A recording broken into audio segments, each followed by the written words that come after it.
Good day mga ka-idol, update tayo sa PBA standing. Number 1 pa rin sa standing ang Magnolia Pambansang Manok Templados, 4 wins and 0 losses. Samantala ang Meralco, Ginebra at ang Phoenix Fuel Masters 3 wins and 1 losses. At sinundan ito ng SMB 2 wins and 1 losses. Tropang Giga, NLEX, Northport at Terra Firma Jeep 2 wins and 2 losses. Samantala ang Blackwater Bossing 1 wins and 4 losses. At ang Rain or Shine Elasto Painters kasama ang Converge 0 wins and 4 losses.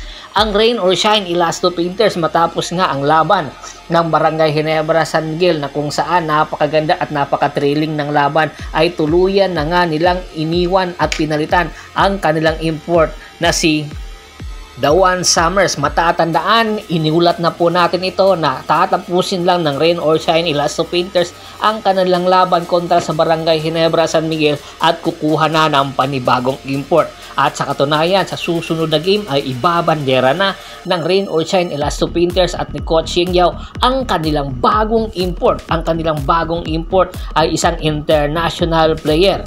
Mayroong edad na 32 years old at mayroong height na 6'7".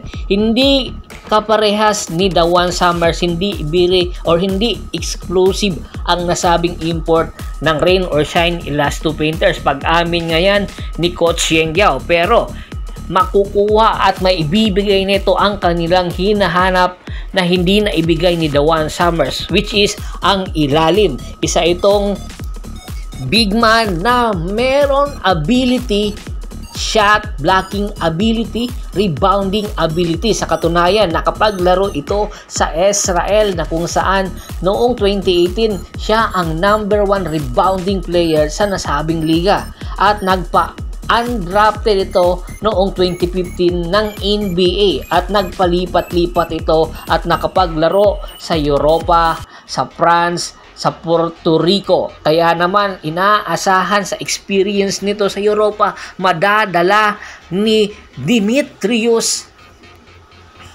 Tridwil ang Rain or Shine Elasto Painters dahil ang kartada ngayon ng Rain or Shine Elasto Painters ay 0 wins and 4 losses. Pero maiaangat ito ni Dimitrios Tridwil dahil siya na lang ang kulang na pyesa ng Rain or Shine Elasto Painters para makaangat sa standing. Hindi pa naman huli ang lahat. Samantala, meron panibagong player na idinagdag si Coach Yeng Yao. Ito nga yung second round pick nila na si Adrian Nocum na kung saan very explosive na guard. Sa katunayan, pinapirma na agad ito ng Rain or Shine Elasto Painters ng 2 years deal matapos ang stint nito sa NPBL sa San Juan Knights. Inaasahan si Adrian Nocum na ang sasagot sa mga kakulangan ng Rain or Shine Elasto Painters pagdating sa guard. Dahil nga sa pagpapirma ni Coach Yeng Yao at ng Rain or Shine Elasto Painters kay Adrian Nocum, napalaking posibilidad na papalitan na nila si Rain ng Batak. Ayon nga sa report na inuulat, limited minutes na lang ang ibinibigay ni Coach Yeng Yao kay Rain ng Batak dahil sa manding magandang performance nito sa ensayo. Alam naman natin si Coach Yeng Yao, pag hindi maganda ang ensayo ay hindi mabibigyan ng time, pero kung maganda ang kanyang ibibigay sa ensayo ay mabibigyan ka talaga ng playing time ni Coach Yeng Yao. Kaya naman, ayon nga sa ating report, malaking posibilidad na ititrade na ng Rain or Shine Elasto Painters si Rain ng Batak. Matatandaan, ang San Miguel Vermen kulang na kulang ngayon sa kanilang guard dahil meron mga iniindang injury karamihan sa guard nila, especially si Terence Romeo. At ayon nga sa isang report, malaki ang posibilidad na i-trade ng Rain or Shine Elasto Painters si Rain ng Batak papunta ng SMB at ibibigay ng SMB ang future picks na hinihingi ng Rain or Shine Elasto Painters. Walang ibibigay ang SMB ng mga players sa Rain or Shine Elasto Painters.